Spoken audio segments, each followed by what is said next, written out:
Alright, hey there YouTube. Just gonna jump straight into the video. I figure that most of you don't want to waste your time with, crappy music introduction videos and montages and whatnot, and to be honest, I'm too lazy to make one. So, as you might have guessed from the title of the video, it's mostly going to be a discussion on the meta with primary focus on the results of YCS Indianapolis. I believe it was held on the 22nd of September, last month obviously. I try and focus it on Australian events, but we have next to no relevant events throughout the year. In fact, we probably have 0 relevant events, especially to the TCG meta at large. So yeah, apart from locals, which frequently make some of the best players I've ever seen in my entire life. Actually, speaking of locals, I'll pause the video here and I'll give you guys a reenactment of one of the plays that came up yesterday. It was brilliant. Alright, so it's wind-ups versus Gravekeepers. It's one of the last matches in the round to finish. So we're all sort of standing around watching and waiting for it to end so that we can do the next round and get the next pairings and whatnot. So the wind-up guy has a carry with 1 material and something like a Djinn on the field. The GK guy passes with a back row and a face-down monster. Goes to the wind-up player's turn. He draws. He's looking at his hand. The GK guy flips Gozen Match. So the wind-up guy sort of looking at his field, picks up Gozen Match, reads Gozen Match, puts it back down, shuffles his hand a little bit, picks up Gozen Match, puts it back down, looks at his field, shuffles his hand, presumably to see what the worst possible play he can make is, and then obviously go for that play. So he goes, "I'll declare water," and puts the rest of his field in the graveyard. At this point, he summons Tour Guide. And then he sort of looks at Gozen Match, looks at Tour Guide, and at this point, I guess we figured he realized that Tour Guide is not a water monster and put it in the graveyard. He then goes, Carrier Effect, Special Summon Shark, Special Summon Shark from hand. Now, we're watching this and thinking, well, A, congratulations on finally getting 3 monsters on the field that do share the same attribute, and B, where's he going to go next? At this point, he decides he's going to MST Gozen Match. What the fuck? So Gozen Match dies after he's lost his entire field. At this point, the wind-up player uses his monsters and attacks the face-down monster, loses the rest of his field to Fossil Donor, and then loses next turn. This is why I'm using YCS Indianapolis. Right, and we're back. So yeah, that's why I'm not using my locals as examples of meta-analysis, because clearly we wouldn't get a lot out of it. So I've got a few deck lists in front of me, mostly just the top 8 deck lists. The event was won by Junior Dawson, apologies if I pronounced that wrong, and he won it with 6 Samurai. He beat Christopher something windups in the final match.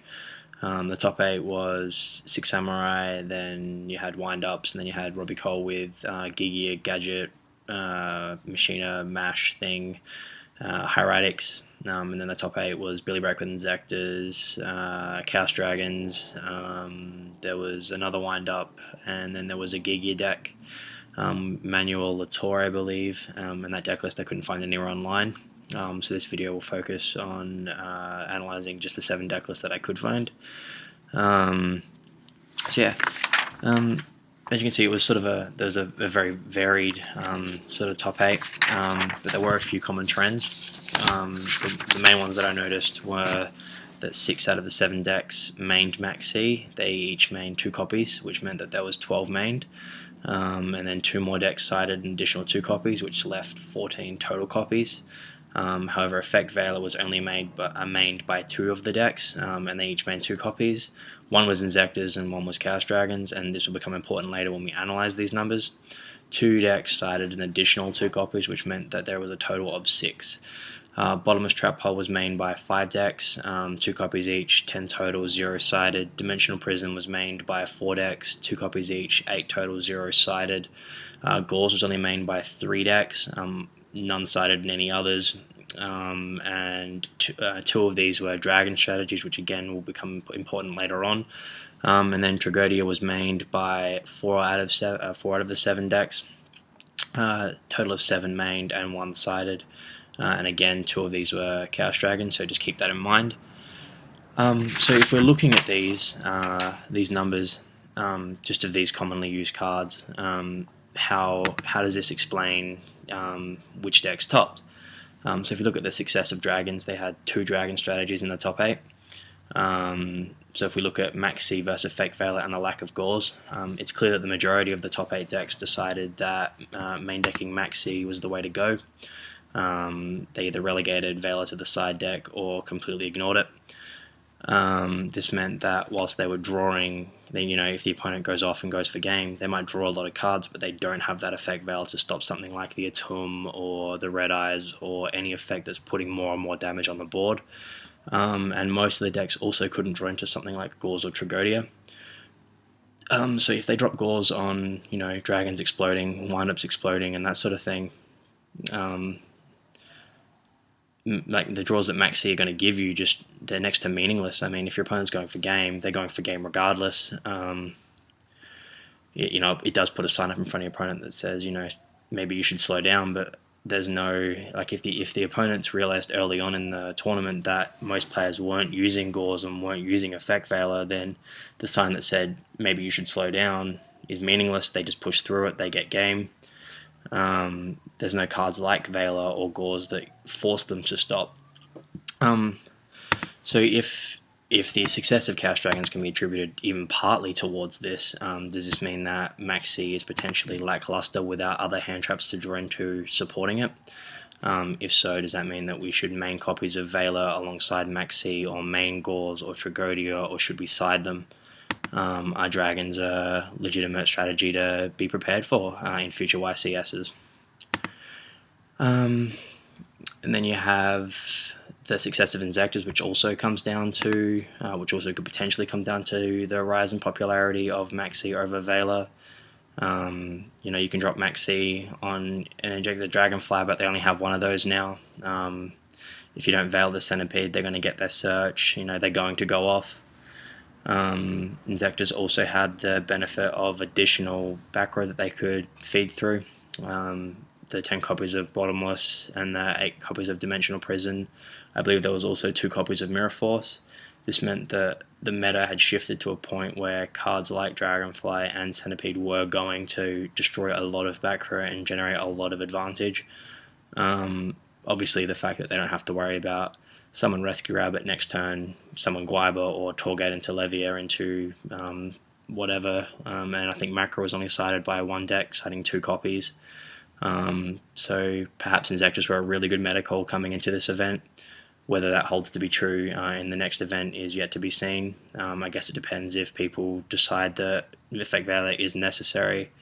Is Effect Veiler better than Maxx? Is Maxx better than Effect Veiler? Should they be run together? Do they need to be run together? I mean, these are all questions that we need to ask ourselves. And then you have the success of Six Samurai.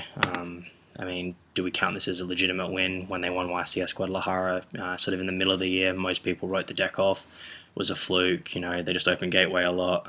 There was the whole, they said that Beast and Xian negated Hornet and all this other shit, which obviously was not correct. Can we afford to just completely write Six Samurai off as a matchup? Similar to Inzektor's, they have the benefit that a lot of decks are running defensive back row like Bottomless and Deep Prison, which don't hurt Samurai all that much. I mean, you make your Xian with little guys, you can make Barkion and that sort of thing. You can punish your opponent for playing a lot of defensive back row. Obviously, if you go first and set up, it's a really hard deck to break. If the Six Samurai player goes second and the opponent has warnings and torrentials, it's obviously a lot harder. I mean, if you can open like the guy did in the finals feature match, I suppose it doesn't really matter. What was it? Gateway, United, dropping Shein Shockmaster, and then I think my favorite part was the United draws of something like Warning and Megatama or something completely stupid like that. But obviously buying the nut hands like that, is it a deck that you want to prepare for coming into next format, next YCS rather, and if so, is Maxx or Effect Valor the way to go? Do you get the additional draw of Maxx from Kegamusha, or do you stop the play completely? Do you let them push counters on Gateway, on United and that sort of thing, or do you just put a sign in front of them that says nope, stop? I think the Effect Valor Maxx debate is something that's incredibly relevant coming out of this YCS, because both have usefulness, and I think it's definitely something that we'll explore sort of in more depth in later videos. Yeah, I think that it's easy to sort of look at the top 8 deck lists and see why decks like Dragons and Six Samurai and even Inzektas had success. Obviously decks like Wind-Ups and Gear have success because they're really, really good decks. I think that their benefits and their power plays have been documented up until this point and beaten to death, so I'm not going to discuss why they topped. I don't think that anyone sort of needs to hear it. So going into the next event, yeah, I think the big thing will be Effect Valor versus Maxx. How many of each? One or the other? Do you run Gorz? Do you side Gorz? Do you run Tragodia? Or do you just risk the fact that your opponent may push through a Maxx? And yeah, in a later video, we'll sort of analyze the Effect Valor versus Maxx debate in more detail, and hopefully get some of your opinions on it.